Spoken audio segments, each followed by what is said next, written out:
Hey guys, TJ Schwartz here. I'm with Lucas Burnley, my co host. This is Edge and Flow podcast. Today, we're bringing to you a topic, and we want to basically circle around the concept of multitasking and whether it's efficient or smart, or if it is an ideal goal like it's portrayed to be, or is it a myth? Or is it a necessary evil? Yeah, could be a lot of things. Wahahaha. Right?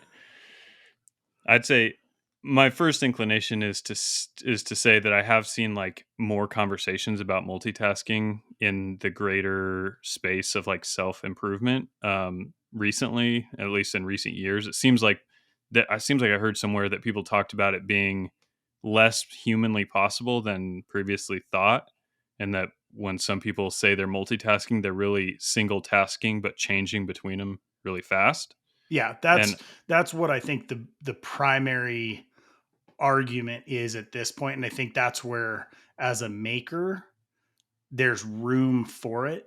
It's not necessarily like a best practice, but mhm, I do think it's different than potentially being in an office environment. Um, right. but we can get into that more. I didn't mean to interrupt you. No, no, I was yeah, just kind of a leading statement there. It's actually kind of our whole podcast is probably just us interrupting each other's thoughts. No, I It's don't kind think it. of I hope we haven't been too bad with that. Maybe it's all broken and we just have no idea talking over I each just other get like excited. siblings. Yeah, Just get no, it's a good excited about time. it. But So, no, okay, a couple thoughts on this, right? So, multitasking versus single tasking, um, multiple projects at the hmm same time.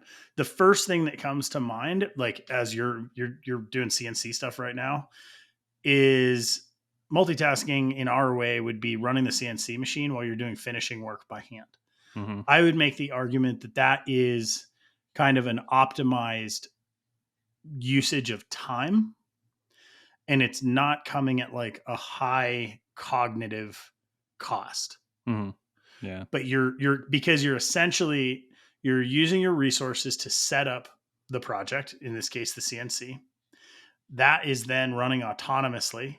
hmm You are then shifting focus to work on something that fits inside of that time pocket. yeah, yeah. Okay.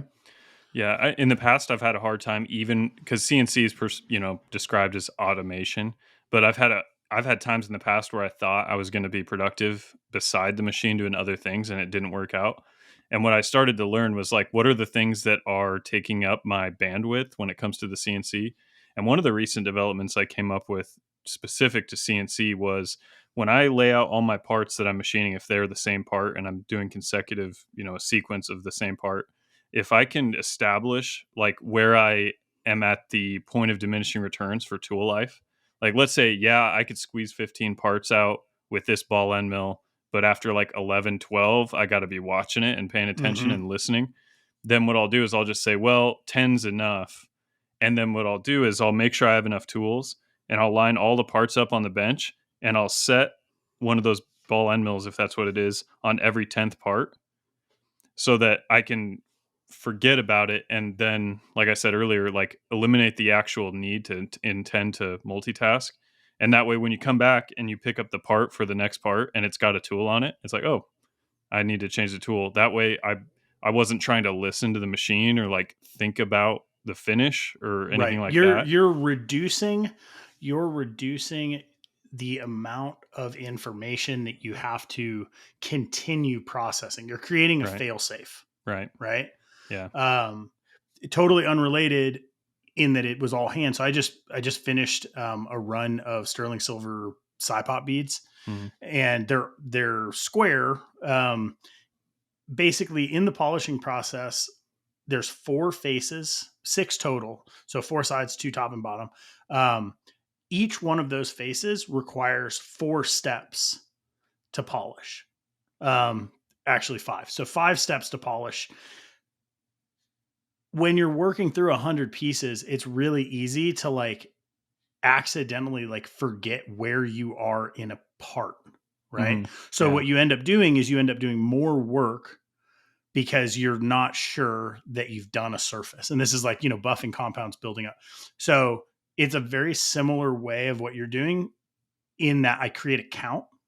Mhm. And so for the 4 faces, each face I only count once, because in the back of my head I can keep track of the four the four motions, but Mhm. I count one, one, one, one. I change faces, two, two, two, two, all the way through 6. Yeah. Um, it's that same thing. Like basically, I don't want to have to just constantly come back to remembering, like, Yeah. oh man, am I going clockwise, counterclockwise?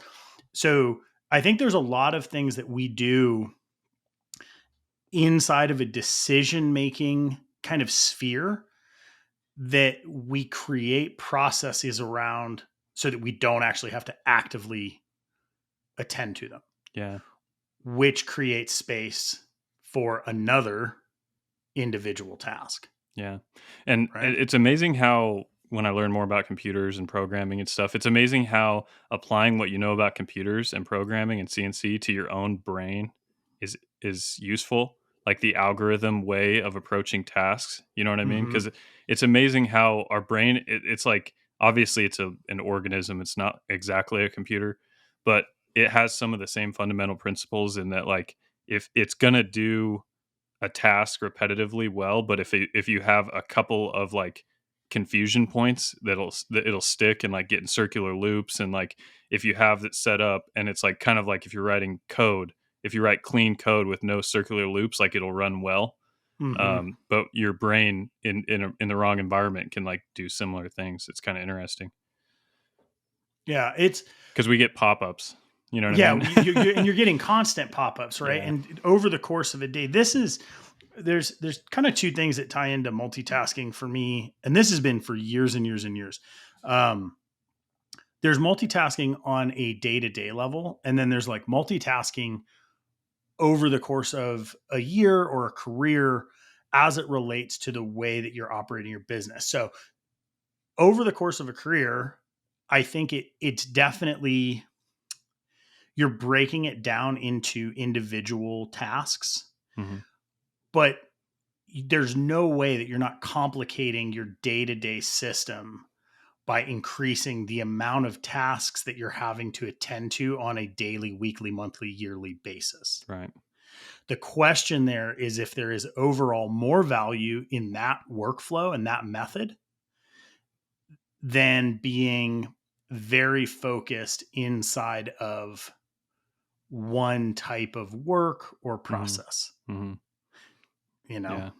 Well, and this is a little bit of a tangent, but it kind of feeds into this. So I just got a Pearson palette system delivered, and I had watched a video. I forget the guy's first name. Jay Pearson, is that his the guy who I'm owns the not sure company? actually. But the guy that owns Pearson He's the Work last Holding. name first guy. Yeah, yeah, Just exactly. be like, And "What's up, yeah, Pearson?" Pearson. Yeah, and he has a YouTube channel that's amazing. And I was watching a shop tour, and he was talking about for his own brain delegating knowledge. So not only tasks, but this is kind of strange, but like for example, when he has a parts cleaner and he has a system for like this is what we do with aluminum parts, this is what we do with this part. He prints everything, writes out all the information and laminates it and puts it next to everything, even if it's not an employee doing it. Because I've found that where even though I'm the only one in the shop, I'll come back to my sandblaster and be like, oh, what PSI for G10? And it's like if everything is printed and laminated, the beauty in that is like the liberating factor of as soon as you stick it to the machine or the wall, you automatically know you can forget it. And so you don't have this background process of remembering like all these numbers and things. A And so hundred percent. it's like not only delegating uh, computational effort, like your brain's algorithms, but just knowledge, just information is like Yeah. getting it out of your head and onto paper where it's accessible. I think that's brilliant. I think we've talked about my process sheets before. That's something I do. So Hmm. for like, I don't I think don't we know how have many. actually. Okay. So every time I start a folder, pocket knife, right? I have a process sheet that is a check base, like, form. Hmm. I've done this for probably 15 years. And at this point, I have it for fixed blades. There's some things where I haven't, like SciPops at this point, like I don't have a process sheet. But when I had employees, we developed them. And Hmm. the idea was that if you do a job and you write down the process, you have that as the springboard, right? So that Mhm. ties in, like, because you're not resolving a belt progression, you're not the Mhm. PSI, the grit. Um, it's a process of basically not having to solve the same problem twice. Yeah. Yep. I can build a folder without my, jump list. Mhm. Completely beside the point. If I sit down with my list, I just start checking off boxes. It serves two purposes. One, there will be, like, would forget something eventually. You Mhm. do something out of sequence. Yeah. The second thing is you have an achievable kind of range of tasks that you're crossing off a list. So, like, going further into, like, the idea of, time management or efficiency study, the ability to, like, sit down and be like, okay, cool. Like, I crossed off those 5 blocks of information. Like, as a human, it's very Mhm. satisfying to see progression Yeah. in a project where you're not actually seeing it through to completion. Mhm. For sure. So it's like it eliminates decision fatigue.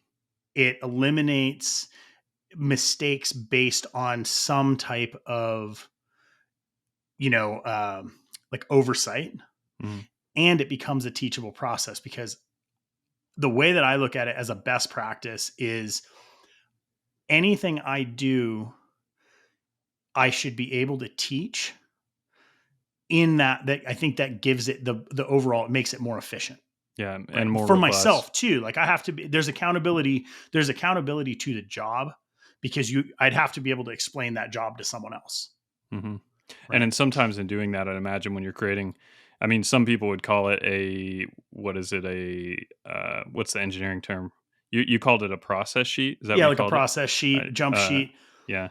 I think they call it, what is it? A flow chart. That's what I a was flow thinking about. chart. Yeah. Where I actually got it from. So, like, very early on, I worked in welding industry. I worked at a place that made cell phone towers, and it could be totally anecdotal, but one of the guys there was talking about this story from, I think the guy was he was a welder on submarines, and he used these process sheets, and it's like, it started at the very most basic level of, like, get material.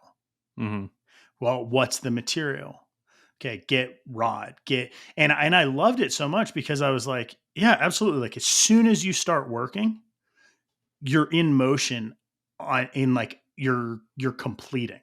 You're like, Mhm. well, all right, I got my material. I got my, and so for, like, Quikens and stuff, I spec out materials, like, a lot of times when I'm starting the build. So I know, like, okay, cool. Here's my materials, here's my tooling. It's just a really nice Yeah. way to not have to be constantly making these, like, micro Yeah.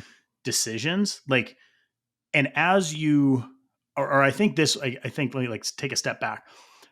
The idea of multitasking through individual steps is made much more efficient if you are able to forget things and still Yeah. have them achieved. Yeah.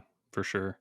And I Right. think one of the main things I've been like theorizing how I would set up a system like that, and it's cool to hear. I don't think you've ever told me about that, and that's inspiring. It's something I want to do. But one of the main things that trips me up is I'll need to, like, I'll be at the very first step in my head of, like, I need to order tooling and belts for Yep. XYZ project, and I'll try to remember, like, what I because I'll experiment with belts and tooling.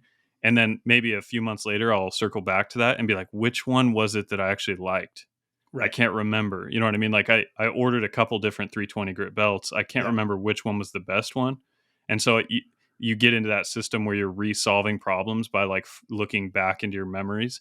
And it's Right. And like, you I expand should have, that over the course of years. yep. And there's things like, so this, use the bead project as an analogy for this. Like, it's been a very long time since I've worked with silver. Hmm. I had a process for polishing. I have not done it in years. Hmm. So literally over the course of 100 pieces, I had to redevelop my system. At the end of this time, I took notes. I keep, like, a general, like, a shop journal. Hmm. So dated entry, silver beads, what materials, like, what polishing compound I use, I ended on a soft muslin buff Hmm. instead of, this other stitched buff or whatever it is. And that is information that I can look up 10 years from now Yeah. and not have to resolve the problem. Yeah. Because solving problems, it's always experimentation. It always costs time and money. Yeah. Learning is Yeah. painful.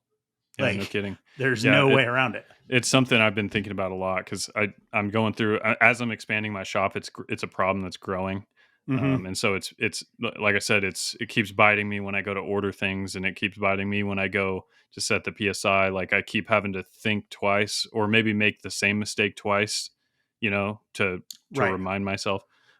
So yeah, that's all interesting, and I'm trying to think of exactly how it ties into multitasking, and I guess it's almost like we started on this conversation basically on the premise that multitasking is a myth. Would you agree? Or what do you I think? think it's man, it's like semantics. I think at this point, the fact that true multitasking, like the concept of running two programs in your head at once, is for all intents of purposes a myth. Mhm, Okay.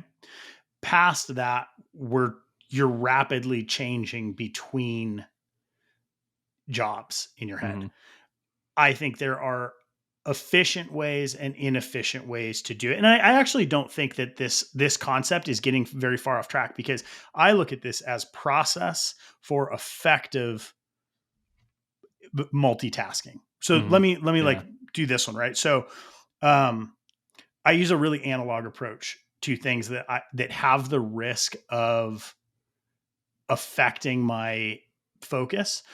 A great example of this would be, okay, you know that you want to make a note about tooling. So you go over to your computer, you open your computer, and you type yourself a note in some type of file. mhm, But you just open like a portal. And who knows, maybe you have email pop up, so you just see it. Or maybe Facebook is still running in the background and you go in there. Okay. That versus you walk to the shelf, you pull out your 3-ring binder. You don't worry about where the location is. You're just finding a blank piece of paper and you're writing yourself a data entry. And mhm, you're closing the 3-ring binder and you're going back to work.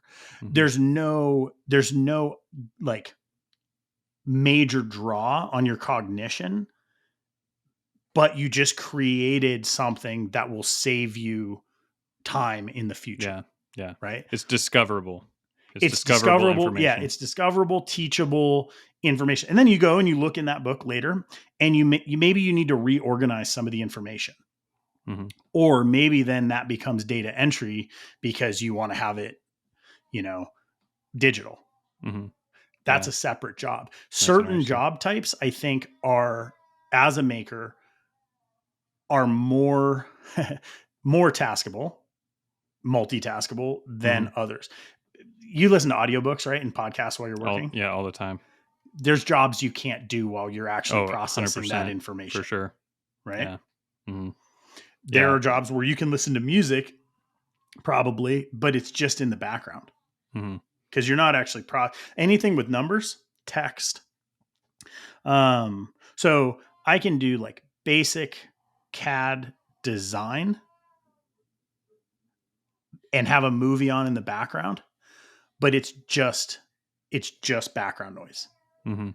Yeah, you're not tuned into it. You're not tuned in with if I'm doing cam stuff and like actually having numbers, I like can't listen to things with information that I have to Yeah, me process. neither. Me It neither. just Yeah, doesn't work. almost 100% of the time, if I sit down in front of SolidWorks or Fusion, the audio stops. Like I have Yeah. to stop. And so for me, it's if I'm working with my hands, it's a little different because it's more hand-eye coordination and like repetitive motion, especially Yep. if I'm like stoning blades or sharpening. But Well, if that's it's the beautiful time, right? You have like a movie running in the background because your brain is not processing the job. That is mhm. muscle memory. So I guess to pin down back to the semantics, it's like multitasking, as in like left brain doing one thing, right brain doing another thing at the same time. Probably myth. Multitasking, that as a term that we can use, we'd call it fast changing of focus efficiently in a way that is executable and without mistakes for the most part. That would be Right. like productive multitasking. Right. And so I've found that myself, I only have so many slots for things I can jump between. And for me, it's I found that it's better if I stayed at two, because three is where I am going to start making mistakes. Right. So I always try to say, like, what 2 things am I gonna be doing? So it's like 90% of the time, one of the things is the machine, keep it running, the CNC. And then the second thing is I try to make sure it's just one thing, you know, because it's easy to say, well, I'm going to run the machine and I'm going to do this handful of things on the side. Right. And that's where I get into trouble. I mean, it's literally juggling. Hmm. At a point, one thing gets slightly out of So rotation. that shows how my brain works because I can only Right. juggle 2 things, which we all Right. know how easy it is to juggle 2 balls versus Yeah. I 3. mean, it's debatable. And this is the thing, right? I think a lot in terms of like long term gains and like percentile gains, Mhm. right? I also don't. This is weird, right? Like you are a much more efficient worker than I am. So it's like weird because I'm You like, okay, I'm really good at selling myself. Maybe you should come to my shop and watch me work and no, then it's decide. you're process oriented and I'm not, right? Yeah, I could see So that. I spend a lot of time jumping between ideas and like getting distracted and like making mistakes and then like swinging back around. And so in reality, I think it's probably the same way you feel about your work where you see it and you're like, yeah, I'm not as efficient as like you think I am. I think that I have come up with ways of coping with less than ideal like tendencies or limitations for Mhm. myself. Mhm. And in that, like, okay, there's things where I'm like, okay, this is a strength, this is a weakness. I'm going to focus on the strength and then try to kind of like buffer the weakness. But like, I also, with some of them, I don't care to change them. It's just the way my brain works. Mhm. Right. Yeah. Um, Multitasking, man. Like, I, today, today I have let's see like and I guess that's the other thing is like microtasking, does it have to be macro like quick decisions or can it be I did not go into the shop today and work on one project for my allotted time of work, right? Right. So Mhm. right now we can end it. We're finishing a podcast. Before that, I dropped product off at our shipping fulfillment. Before that, I actually finished the product. Mhm. um I mean, it's like multiple times throughout the day. I met up with a contractor this morning. So it's like, and maybe this is what everyone's doing. I think that there are time blocks that you can work with that like over the course of my week, the way that my day was fractured is actually going to make more progress than if I had just gone in the shop and just worked Yeah. because I was able to eliminate multiple jobs. Right, right. Yeah, Right. able to, like, spread out the right amount in terms of where your focus is, but not too much Right. early And on in the that's week. the tricky balance, right? Mhm. There are days where I realize like, man, I've worked 20 to 30 minutes on everything and feel like I've accomplished nothing. Mhm. Right. Um, Yeah, we had that's a started tough feeling. well, and I think some of it is like these are like the founder's dilemmas, right? Where you're like your kind of sole source for a lot of either like the functional labor, strategic labor. There's things that are they just it comes back to you. So it's not like, hey, this is your job. You do these steps. You go home at the end of the day, Mhm. right? Yeah. So some of this is like is a needs must scenario. In that, we still want to create as much balance as possible, as Right. much like satisfaction with our overall work. Right. We've talked about this a little bit too, which is like the idea of deep work. Deep work to me is the opposite of multitasking. I agree. Yeah. Okay. Ultimately, I feel I probably feel more satisfied with a workflow if I'm engaged in deep work. Same. Yeah. Okay. But we know that we can't always be in that state. Right. So it's like what is a reasonable balance to strike between this like hustle kind of multitasking and what we consider deep work? Well, I can tell you I usually start out the day thinking ahead of like which way I'm going to go with the day because like I said I usually try to remind myself to only if I'm going to multitask a day like only open 2 slots for that. But if Okay. I know I'm going in, like for example, if the machine's running, I've got the tools and parts set out and I've got a bunch of things to sharpen, which is what I did all day today, then I start out the day like, okay, I'm multitasking, I've got 2 tasks, let's get to it. Whereas if I'm coming in, like I could just got that Pearson, I've got to make a pallet. If I'm going to design that pallet, that's the only thing I'm going to do. And I know for a fact, if I'm sitting down and designing that, I will not be able to spin around, even if it's just spinning my chair and going and flipping parts. I will Right. not be able to do that very well relative to it would open the door for a lot of mistakes because deep work is how I would describe like designing a fixture. You know what I mean? Right. So I'll try to be decisive about it in the morning of like, I'm going to only do one thing right now, not 2 things, and so for me, it's binary. It's either I'm doing one thing or I'm doing 2 things, and hopefully never 3 if I can help it. So Um, here's just a thought that I had about three. Maybe some of this stuff is an orders of complexity issue. yeah, yeah. Okay. So essentially, you can't be like it's very hard to solve multiple problems simultaneously or even shifting quickly between them. Mhm, Okay. I was just so I'm getting ready to run airline. In that, I have to there's things, small things that I have to figure out, right? Not rocket surgery, but it's like it's I still am having to yeah, problem solve actively. yeah. I could do that and run the machine probably, but I actually But think should you? but should I in the way that I actually think it would be an aggravation Mhm, yeah, exactly. because the machine would stop running while I was involved in like, hey, how do I like route this line? Mhm, And it's just enough of a draw where you're like to then get back on track. mhm. Whereas you're running the CNC machine and you're stoning blades, you could very easily deviate and sweep the floor for 5 minutes. Oh, yeah, for sure. You're doing three tasks, or you could take the trash out.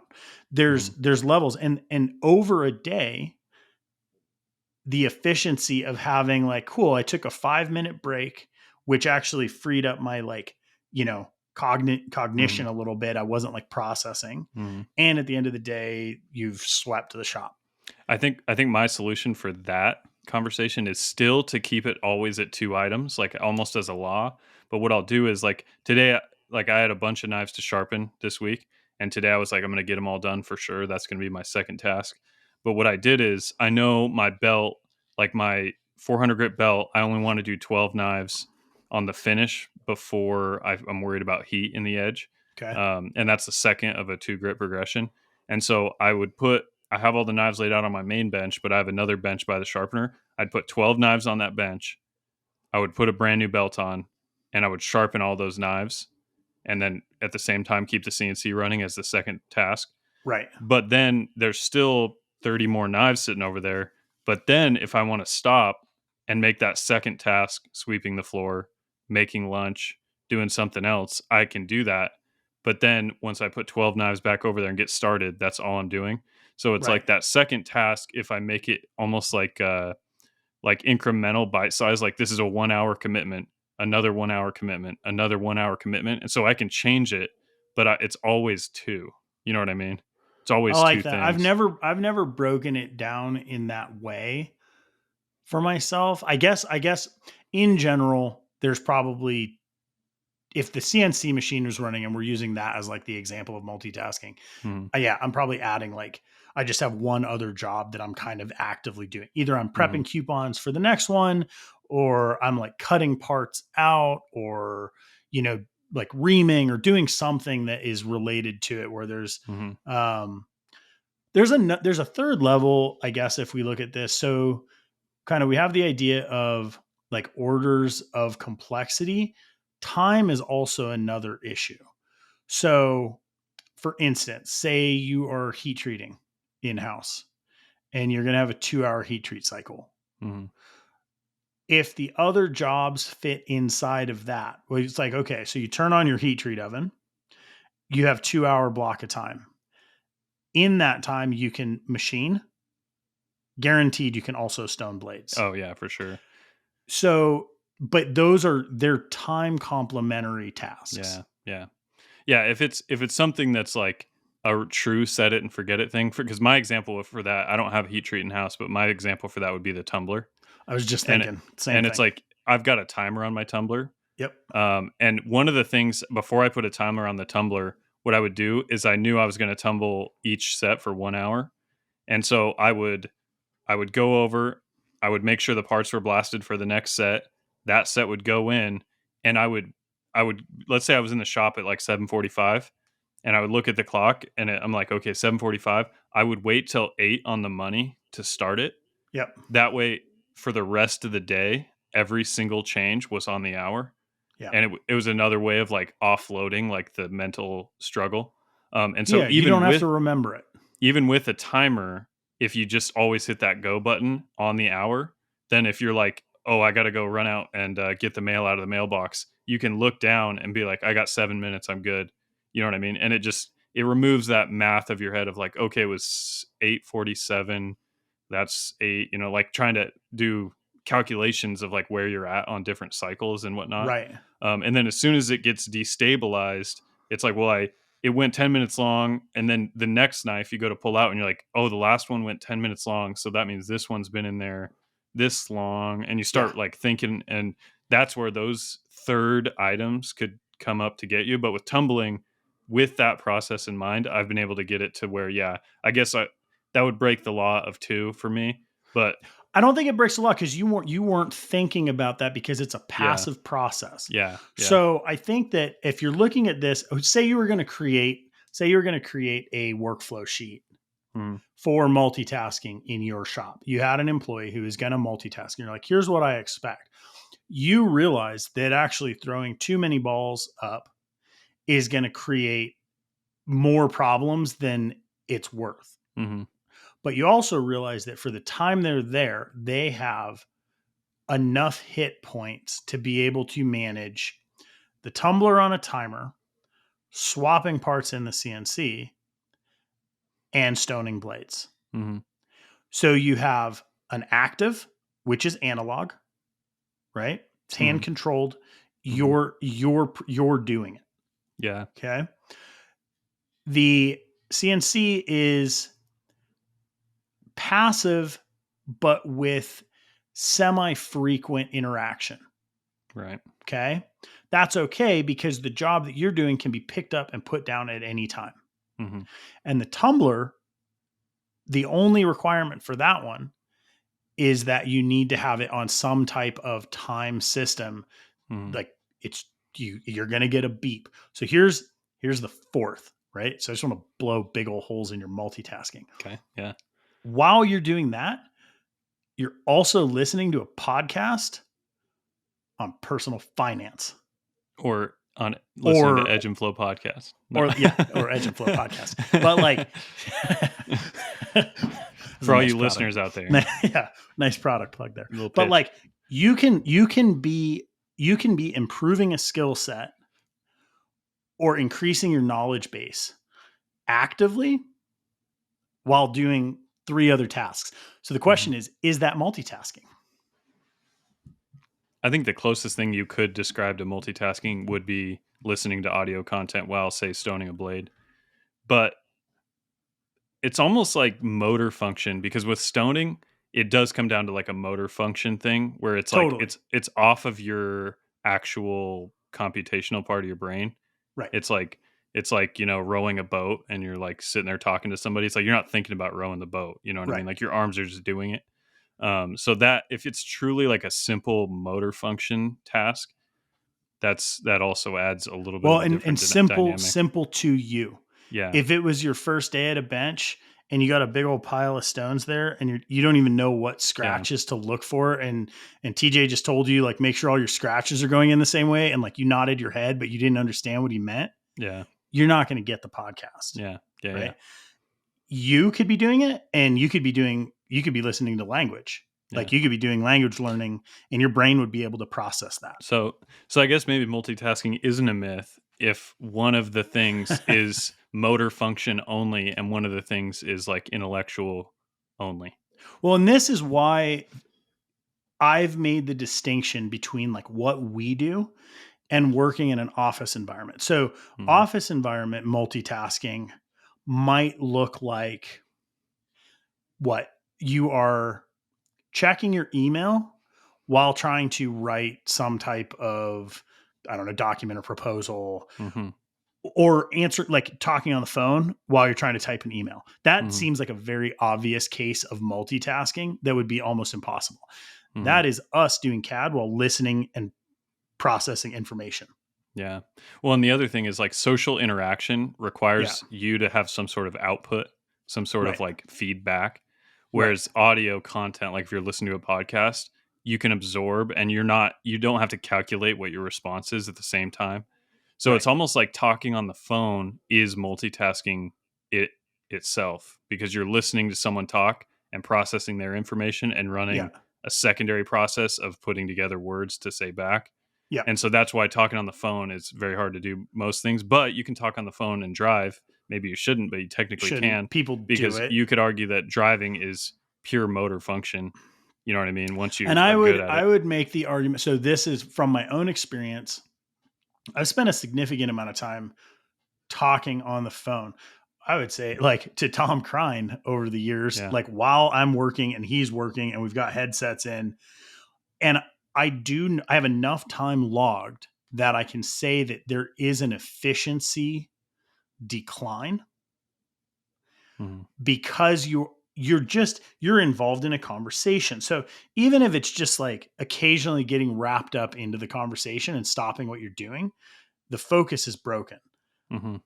Fully like driving, even on a headset, I don't care that it's gross motor and like you can keep it between the lanes, your reflexes will decline. Oh yeah. Yeah. I rode motorcycles for a long time, and like we would do trips, like cross country trips and stuff, and with headsets, and you notice it more than you do in a vehicle because like at least for me, like anytime I'm on a bike, like it's the idea that like no one can see you, everyone's trying to kill you. Mhm. In a Yeah, car, we feel defensive. like very safe. It's like you're just like in a rolling bedroom. Like, oh, I'm in my Yeah. like safe box. Mhm. In that, I noticed that when I would be on a comm or like on a phone call or headset to another rider or something, your processing speed for what's happening around you is different. Mhm. Try Oh to yeah, answer for a sure. question and look over your shoulder or like look left or check your mirrors. Like all of it starts to jumble. Yeah. So I It's think it's that It's go kinda ahead. like this the thing have you seen where it's like if you're looking for someone's home address or something and you have to Yeah. turn your radio down, Yeah. you know what I mean? Because as soon as you start to go into, like, observation mode of, like, looking for an object or a thing, you Right. can't listen to the radio or whatever. It's kinda Right. like that. Your brain automatically starts to, like, cancel out all these other processes. Right. Um, yeah, it's almost like we need to get into a lab and have them hook us up to all those little sticky pads on our noggins, shave our heads and stuff, and have us do tasks and give us like numerical ratings for the load, like the brain load for each task we do. Then we can stack them up perfectly. So this one's 20 points out of 100. No, I'm just kidding. I'm being Well, here's psychotic. a weird one. This actually like kind of ties in a little bit. So recently I went through testing for ADHD. Mhm. To like summarize it, at the end of the conversation, one of the questions was like there's two main paths that we could take. Okay? Either we realize that you are experiencing symptoms of, attention deficit, right? And you are okay with your capacity and you figure out ways to reduce the load. Mhm. That's option one. Or we figure out ways to allow you to maintain a higher capacity. Okay. What I realized for myself was that at this point in my life, I have no desire, nor do I really have the ability to reduce my current capacity. Okay. But all of it is so that at some point I can reduce my level of obligation. Mhm. Right. Yeah. Yeah. So, I mean, basically, what that means is either medication or not medication. And being able to do what I'm doing plus maybe, or at least manage what I'm doing efficiently now, or struggle and reduce. Yeah. It's like super, super like Right. basic way of explaining the Yeah. conversation. But when we had it, I was like, oh, that like makes perfect sense. Like at this point in my life, like I actually don't want to slow down. Yeah. Have you ever seen the movie Limitless? I haven't, but I heard of it. Is that Okay. the So pill you or have to something? watch it. Yeah, yeah. So it Yeah. basically, yeah, it takes like the limitless pill, um, which is like what nootropics and like microdosing and like all these little arenas essentially are kind of leaning towards, right? Like, Mhm. so I want improved cognition. I want improved performance. It's like the old 10% of your brain adage. Yeah, Yeah. right. So it's So like in that movie, he unlocked the full potential. you either rearrange your living room and get rid of one of your recliners, or you knock out a wall and put an addition on. Right. And it's like those are two different options, but Yeah. not being able to walk across your living room because you have too many couches is probably not the best option. It's probably not the option. So Yeah. for me, this also relates to work, right? Which is I like very diverse styles of knives. I like building my brand. I like doing design work. So my options are to struggle with each of those or to not do them and like focus on one thing. Mhm. My in my like the back of my head, like my version of like relaxed retirement would be like sitting down to build 3 knives completely by hand for like my grandkids, you know, Boy Scouts, Girl Scouts troop or something, Mhm. where there's no like that's it. I just sit down, I work through a knife in the time that it takes me to work through that knife. Yeah. At this point in my career, that doesn't work. Right. Not for me. Right. So what are the options? You either learn to multitask in as efficient manner as you can, Mhm. or you don't. The more I think about it, the more I want to stick to my guns on the law of two, Okay. because I keep thinking about the times because I'm just like rewinding my what I've done in the shop and stuff. And I think there's another factor because there's a load meter, and it's not like you hit the end and you run out of ability and then it's over. It's like Totally. there's a red zone and a yellow zone. And for me, in the yellow zone is where I'm getting it done, but I'm getting annoyed. You know what I mean? I'm getting slightly irritated, Right. or it's not even fatigue.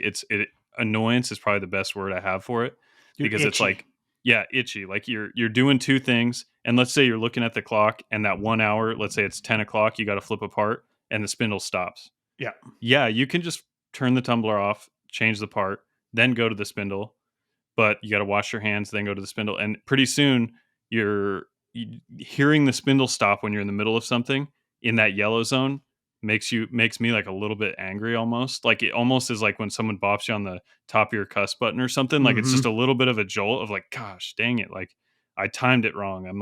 I'm not quite perfect.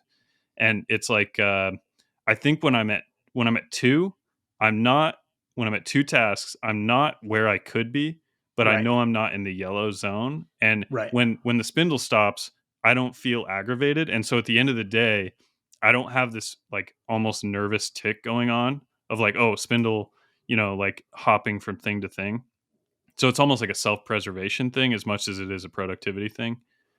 Right. And if you well, there's like throw another concept into this, right? Which is important versus like emergent or emergency. Yeah, yeah.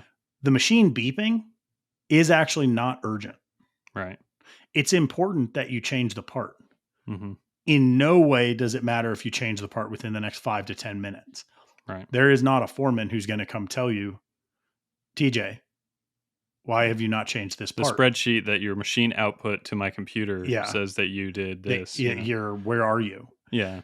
So some of that, I think that's like job shop work versus what we're doing. Sometimes I think you just realize like, hey, if you change out the part 4 times a day, Mhm. at least you did 4 times. Right.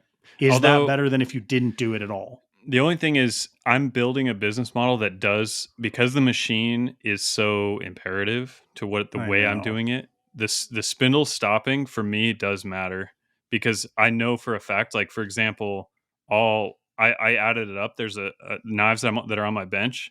The number it's 700 and it's about 750 cycle starts to finish these knives. That's So insane. if I add a minute to every single one and Totally. 10 to 15 to some, Yeah. we're talking weeks. Like we're talking, Okay. you know what I Totally. mean? And in that, yeah, absolutely. So just disregard what I said. In where Well, you're at with that type of production, sure, you're not going to leave your machine sitting for an extra 10 minutes. Point being, if you're changing over the tumbler and it's an extra 30 seconds, right, it's not right, worth the cognitive stress to be like, okay, just finish the 2-minute job and then go yeah, change the part. yeah, Because the yeah, fact that you're tumbling and are resetting the tumbler, in my, I think, experience, is still that it's an overall efficiency gain right, yep, because you're tumbling parts.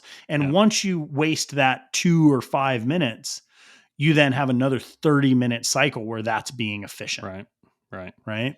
yeah. But No, that's the balance point. yeah, yeah, it's an interesting juggle. I mean, man, it's like, it really is juggling in every sense of the word. And it's like one is an egg and one is a hacky sack. You know what I mean? Mhm. That you're juggling, Yeah. and one's a bouncy ball. And so it's like, Right. well, you have to think a little bit about this is the one I'm not going to drop. The other two can drop if I have to. You know what I mean? Well, So that, it ties into a lot of elements, I think, of what we do too. Like we've talked about so like my concept with being a freelance designer for knife companies. For years, I was sure that I could have 3 companies. I actually couldn't. I can actively work with 2 companies.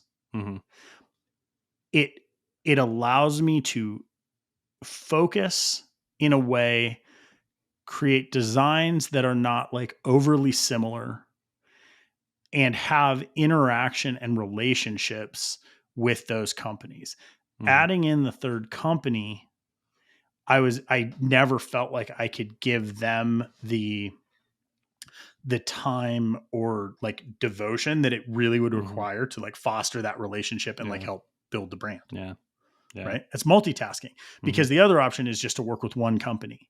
hmm And which I also realized, like for me, I was like, that is not also the best course of action. right, Right. right, So I think that as makers, man, I don't even know, like as makers, maybe it's just like as small businesses, the ability to have diversification through either multiple processes, pay, uh, like I don't know what to say, like pay forms, essentially, like hmm multiple revenue or multiple income streams. I just think it's so valuable that it's not even a question of if you should do it, hmm if it's needs based. Like, yeah, if right, someone came and dropped $10 million into my account, tomorrow, if anybody's listening and wants to do that, just let me know. yeah. Unless you're, Make it 20. yeah, make it 20, just nice and round. Yeah. I was telling Maddie earlier, I was like, I love this. I follow like surfing and competitions and stuff. And you have like competition surfers that are like on the tours, and then you have like free surfers. And like the free surfers always, that just seems like the coolest. Like, look, here's the deal. You just go be you and surf in beautiful places and enjoy yourself and take some pictures. And you're like a brand ambassador and representative. hmm Sounds much better. Right. Like, That's nice. like full competition. Yeah. Like, and, Right. and obviously like, I'm sure it appeals to different personality types, Yeah. Like but guys with abs. yeah, Yeah. exactly. I don't know. Personality sounds type, quote sounds unquote. good. But if Yeah. that was the case, like at this point, like I realized my necessity and desire to multitask is stemming from my desire to be successful in this business. Right. If it wasn't necessary, like yeah, I'd probably be So like doing nothing. y- you and everyone listening probably knows by now I really like metaphors. Yeah. So I just thought it. So when I think about my like law of two, I in the last thing we just covered where we're talking about the tumbler and the CNC, the metaphor that I just thought of is like you got an outlet, right? You got 2 plugs. You can plug a power strip into one of them, right? Okay. But in my mind, like the CNC should have its own plug, and sometimes I could put a splitter and plug 2 things in on the second one, but I try not to. I feel like you should write a haiku around that. Yeah. And That's fair. I'm sure it's different for different people. Some people got a whole freaking wall of plugs, like if it 50s phone center or something, but mine's 2. I got 2 Well, plugs. okay. Here's another concept. Let's bring this into it, right? Which is, oh man, I might have just lost it. I got too excited. Yeah. Okay. Well, okay. So we're talking essentially multitasking, macro scale, multiple jobs, same time over the course of hours or days. Mhm. We are talking multitasking through the course of maybe a week. And then we're talking about kind of percentage range of like you running in the yellow. Mhm. Okay. There's a concept too of like pulsing. Like you're not steady state. You are not going to be able to keep it sub yellow Mhm. all the time. Okay. Right. Say you do Blade Show next year. I can almost guarantee that you will spike into Not some yeah. level of orange to red. Yeah, yeah, for sure. That the question there is like there's value there, Mhm. right? It's increased efficiency. It's like it'd be like going fast in a car. Yeah. Yeah. Your focus, you are so attuned to the task at hand. Yeah. It's incredibly satisfying. Hit the rev limiter, just see what it sounds like. Yeah, Yeah. right? But how long do you stay there before it becomes a detriment as opposed Yeah. to like it's Yeah. turbo, right? You hit turbo Yeah. mode, great, but you can't Mhm. stay there. Yeah. But if you do that 4 times a year, like if you're looking at it from like an income standpoint, who knows? Maybe those 4 times a year that you hit red increase your revenue by $100,000. Yeah. Exactly. Is it a No, that day or a month well, of red? I can tell you when the CNC machine got delivered, I was in yellow to red for like 2 weeks probably. Yeah. And that's when it was finally running and operational, I dropped way down out of the yellow and it felt really good. But guess what? I've got this machine making parts now and Yep. it's hauling ass and I'm really enjoying it. And it's like I needed to do it. I needed to be in the red because I didn't want it to turn into like a 2 months of accumulating parts and fixtures and letting it sit. I was like, I have to go into the red right now, work through one weekend, make sure it's done. And it's paying off. So it is exactly what you said. It's like you bounce into it and out. And I think being conscious of that is very important, when you're in it, when you, Super super important. Well, and also like realizing where you want to exist on your bandwidth.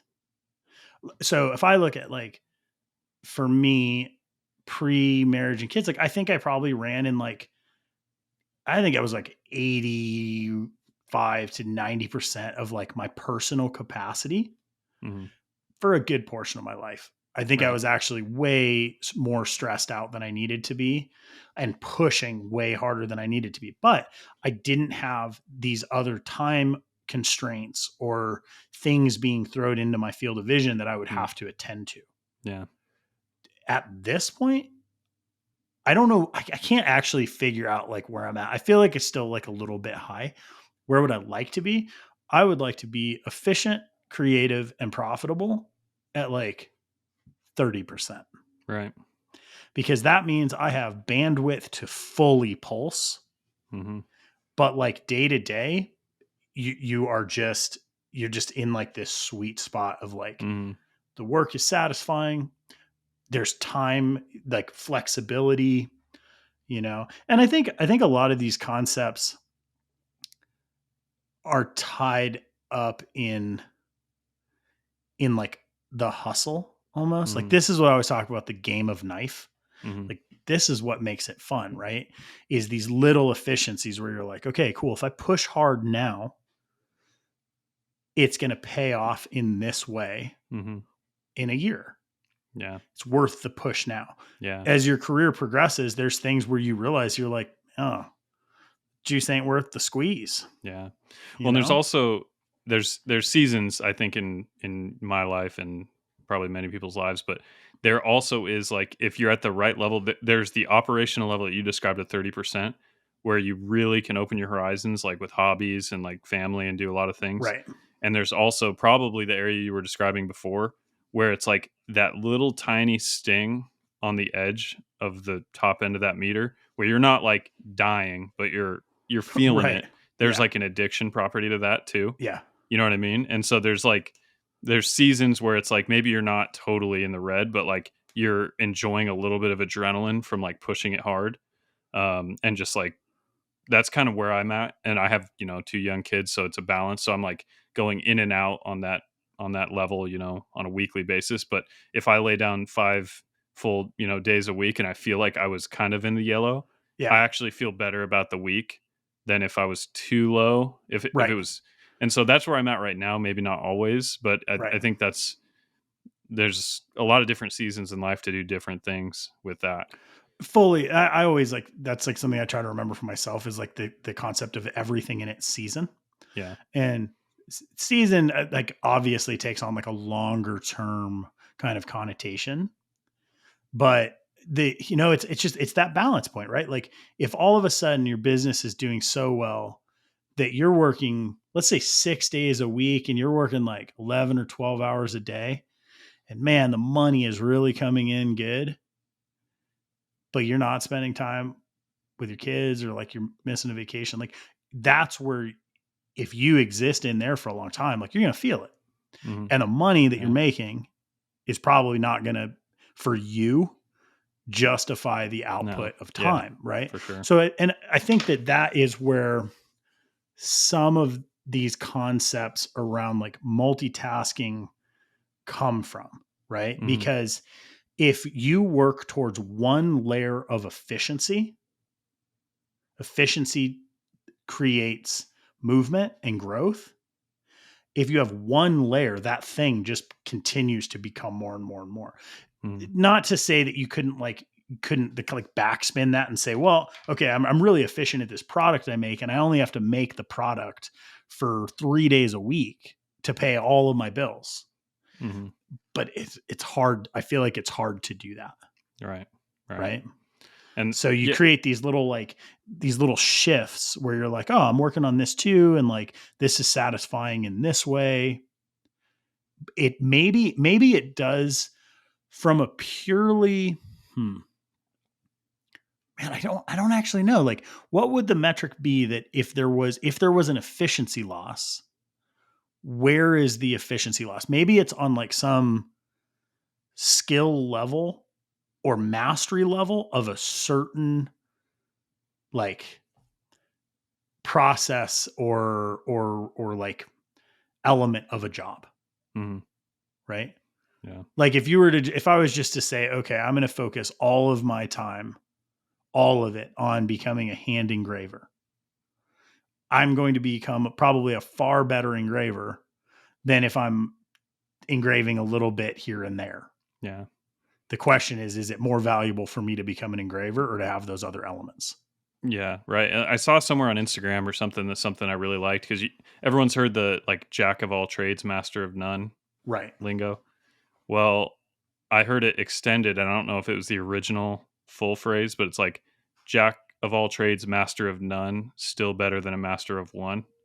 Yeah. And it's like, if I you, would lean towards that. I would lean towards that as well, because it's like, well, not in all cases, because we need the Totally. people who are going to get like push the envelope of humanity, like getting to the edge. You know what I mean? Like sometimes if you want to cure cancer, maybe you're not going to have a family life. Maybe that person's not going to do Specialist. this. The They're key word Yeah. there is You get the specialization. Jeff Bezos, Elon Musk like types that they're Man, but Elon just. Musk, would he not be like the best argument for multitasking? Oh, that's true. I mean, yeah, he's probably got a lot more than two plugs, I I think he assume. probably does. Yeah. Like So yeah, he's he's running on a different, there's a yeah, different he's something he's going got a on. different software, you know what I mean? Yeah. He's got the update I never got, so but I don't know if I'd ultimately want it. Right. No, I mean, I think it was on a Joe Rogan podcast. He asked him like, "What's it like to be you?" I think was the question. He said, "You don't want to be me," was Yeah. his answer, um, and that was kind of interesting. Yeah. And he probably realizes the load that comes with what he's doing, but also is so engaged in it that he's like, Hmm. yeah, I'm doing this, but like you wouldn't want to trade spots. Yeah. Or Well, it's like, and it's probably because he probably wouldn't want to trade spots with someone experiencing a similar thing that weren't the yeah. problems he was Well, solving. and I think people like that. Back to the idea of like the red zone of that meter of like pressure. It's Right. like if he's in the red zone, I assume for him it's like a morphine drip or like a crack cocaine addiction to be in the Right. red, of where it's like he can't get out of it without like spinning into just depression or whatever it is. Right. It's like he has to be in the red to even be alive. And I think Well, that's where he get. we can tie in another element to this, right? Which is delegation. Hmm. At like Elon's station at this point, there is a huge amount of delegation. You're telling me he doesn't weld those rockets? I mean, I actually wouldn't be surprised to like see a video of him in there doing it. Yeah. He's not welding all of them, right? Yeah, right. And that's the thing. So, like you and I have talked about, I think like Tim Ferriss. So I'm like a huge fan of Tim Ferriss, and Mm, like I think in 2011 he wrote the 4 Hour Work Week. mhm. Um, Still very relevant, not necessarily as like a process manual or like how to do this, but how to look at time and value in a way that is not maybe standard for most people, Mhm. right? And so this idea, like I suffer from it. I would guess that like a lot of people that are doing their own businesses probably suffer from it, which is like the I can do it myself Mhm. scenario. Like multitasking can also exist around the concept of I need to get this done. I am not the best person to Yeah. do it. Well, and there's something to be said for like there's always the narrative of like the founder is always the best person to run the company, and Right. then like subsequent leaders usually aren't quite as good as the original. Right. And I think part of that is like the jack of all trades narrative of like they, in order for them to have built a business and it not failed, at one point they were doing all the jobs, or they at least were involved, and they're probably doing the accounting. They were the ones that swept the floor. And so I think you can delegate better when you know what you're telling this person to do. You know Right. what I mean? Well, Um, it's different because you're the source. It's like the teachable thing, right? So mhm, say it's sandblasting. Okay. You can teach someone to sandblast a part. You can teach them like, hey, this is the surface finish I want. Okay. And they can do that. mhm, But if the media breaks down, they can maybe see that the surface is not what they need it, but they don't understand why. Or maybe right, the nozzle wore out. mhm, Or maybe the siphon isn't functioning and actually the media is restricted. Or maybe the air's not dry enough and the media is getting wet. mhm, At the point where they've diagnosed all of the problems, they become closer to your skill level. And that's the thing, yeah, because so much of what we're learning organically. A really like a counselor that I had, therapist dude that was super rad and did like executive coaching and like also therapy stuff. He had told me one time, he's like, don't ever expect anyone to be you. mhm, yeah, And it really stuck with me because I just realized like, no, if I teach you to do this, essentially functional, you're me. But there's not the abstract problem solving and reference to pull from mhm, right, associated data. It yeah. doesn't exist. It's divorced from other parts of your brain that you weren't even aware the connections were made. Exactly. Yeah, Right. yeah, Like so when you think about that, like from a process of like teaching an employee, like it's all doable, but ideally what you want is someone who is autonomously able to think through the process. mhm, Except if you don't, because you're in a like a manufacturing environment that you actually need specialization of a task. Yeah. And you Yeah. have someone oversight, and there's a foreman that comes in and is like, oh, the media is bad, or it's on a Yeah. cycle timer to where, hey, it's been 60 hours and we need to change it. Yeah. So there's a lot of things I think that we're dealing with on this very small kind of Yeah. solo shop scale Yeah. that probably all Well, the problems have been solved. one example for me of one of the few delegation things I've actually done so far is I there was a time where I would file my own taxes and I did all my own accounting and everything. I hired a CPA a couple of years ago, started working with him. But what I liked in doing that the way that I did it is I probably made mistakes. I probably could have saved money ultimately if I'd hired a CPA for those couple of years. But when I sit down with a CPA and I just show him my information, it's organized in a way that I know he's going to be able to read it because Right. I've actually done that before, and I Right. can ask him questions that are relevant.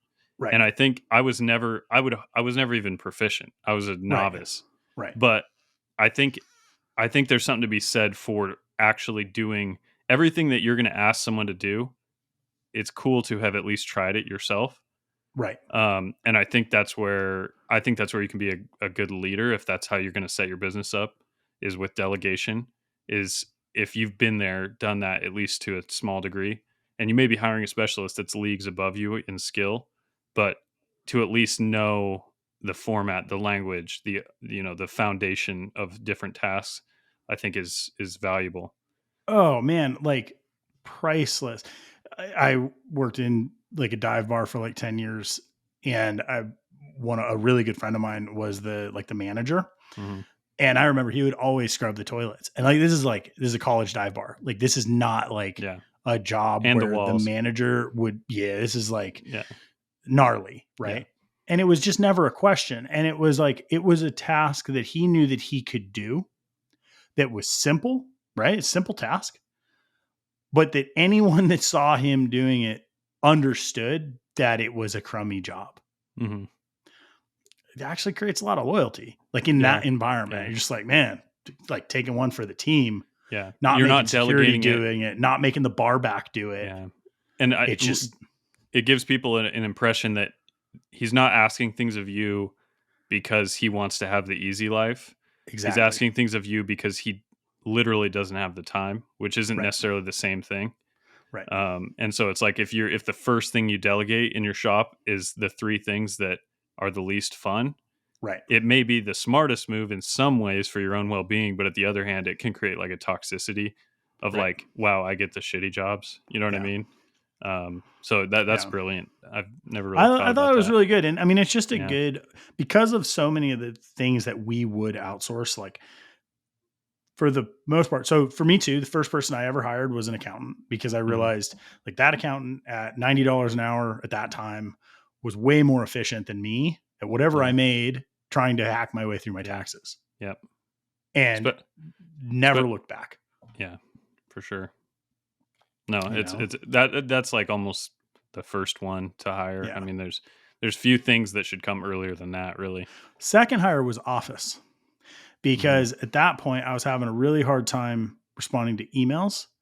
Not that that's actually gotten any better, but I was having a hard time responding to emails, shipping packages, and just like day to day logistics. Yeah. So for me, I had two options. I can either hire someone and put them in the shop and have more emails, logistics, and shipping to do, or I can hire Yeah. someone to help me in the office and I can be as efficient as I need in the Hmm. shop. Do what And you that do made a best. huge amount of sense to me. Yeah. Way Right. a ton of sense for sure. Yeah. And that's that idea of like, well, one, I enjoy the work. Two, I'm efficient at it. Not to mention that kind of work because I'm in the same position of Yeah. considering like what are my next delegation moves. It's considering the type of task that how can I set someone up to succeed if they're going to help me in a way that what I'm telling them or asking them to do is approachable. And I think Right. having someone work in an office environment that's clean, quiet, and stuff, it's like it's more approachable. Because I Right. always have this thought of like if I bring in someone to a machine shop, like if that's not their environment, like Right. manufacturing, like the odds of burning them out, like in the first day of listening to an air compressor or something like that, is pretty Right. high. But if it's like you're going to get the cushy, cool, nice office chair, I'm going to be Yep. out in the pit. You know what I Yep. mean? Like that's. That's a good way to approach It it. works. And there's also like separation of tasks and some autonomy. Like, here's how you Mhm. ship a package, Mhm. right? And then like where we're at this point. So like, Maddie has worked with me for 6 years, right? Five years. And a lot of in that time, she was in that like kind of logistics role. As of like maybe 6 months or a year ago, probably a year ago, we've moved the majority of the shipping to a fulfillment center. Mhm. At this point, Maddie is moving into doing like more graphic design work, which That's she awesome. really enjoys and has like an aptitude for, Mhm. and is being able to do some handwork in like the leather side of things, which we are in the process of setting up. And it's like that to me is the level, like the right level of delegation where you're like, okay, her time is not best spent shipping packages. Mhm. And that, I mean that in two ways, which is like her efficiency. There's a more efficient way to do it, but Mhm. there's also a more enjoyable Yeah, workflow and she's for a her. creative person, And she's obviously, a so creative, right? yeah. So I Mhm. think you look at it and you're like, okay, you delegation creates efficiency. Ideally, efficiency creates income. Income creates the ability to delegate and create Yeah. more efficiency, Yeah, right? and lessens your need to multitask. Right. And this is like moving away from like the, puritanical ideas of like work is penance. Mhm. Like, I like to work. Yeah. I don't want it to be a punishment. Mhm. I I have paid my dues in many respects, I feel like, and I don't know that paying dues in a certain way makes a business more efficient. Like, Right. struggling through things and doing the hard work, I don't know is always actually the best idea. Right. Right. Best case scenario, you do everything right the first time. Man, that would be sweet. As I'm in, probably messing up in an something ideal right world, now. same here. Yeah, I know. No, Multitasking, man. multitasking. That's a good. That was a fun one. That's fun. So So what's the right level? Like where does it exist? Also, you guys listening to this, I would be super curious. I know we have like a lot of different career paths. Do you guys multitask in your career? Does it work? Is it expected if you're an go employee? Are you made to multitask? if you're listening to this, just out of curiosity, go to our Instagram that we just created, Edge and Flow Pod, at Edge and Flow Pod, and comment how many ports you think you have in your brain. Are you Elon Musk with like 85? Are you me with like 1.5? Or what? What do you got? Man, I've just Uh, got like one 12-volt yeah. like cigarette Couple of lighter. wire leads, like some Yeah. Romex coming out of the wall, like jumper cables. Like Yeah. yeah. Wow, man. That's a fun one. Well, and it's cool too. I think through all this, like the idea of deep work, right? Which is the connection. After we talked last week, I had kind of come up with this method. I don't think we talked about it last week at all. I'd kind of come up with this thought process, which is I might try to start doing some like pretty extreme deep dive. So like work in a process for a month. Mhm. Right. So for a great example would be like normally in a month, I like am making some knives. I'm doing some design work. I'm building SciPops. I'm doing like deals with like the like factory side of things and just like what product design. I might just make SciPops for 1 month, like only Mhm. SciPops. Yeah. And in that, it would be like machining new forms, Yeah. doing like carved versions, just existing in there, Mhm. or only design for a month and see if like for myself there's an efficiency there. Like obviously throughout a year you couldn't like probably do 1 month 1 month 1 month, right? Mhm. Mhm. But like But I might be blocks. able to do it like a Well, quarter. it's just like certain universities have done a block system. I don't know if you've heard of that. Uh-uh. There's a university near where I grew up in Montana, Dillon, Montana, Montana Western, and bunch of my friends went to college there, and they would tell me about it when they came back, and they would. So normally in a college semester you have like 6 classes or 5 classes all throughout the week.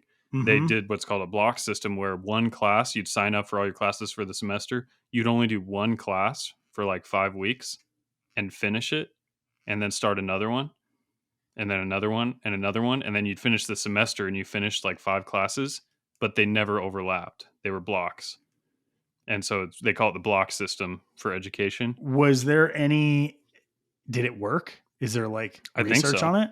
I don't know the research. I thought it sounded really cool, but I don't know much about it I as like far the as idea. I like the idea of being like test dummies for a few things. Like I think it'd be pretty, yeah. like I have the ability to work on one thing for a month. Like the Mhm, forging stuff, I think that's a prime one for like the winter where I'm like, all right, every day I'm going to go on, I'm going to turn on my forge, and the only product that I'm going to make in that month directly will be forged. I think mhm, that would be like super valuable.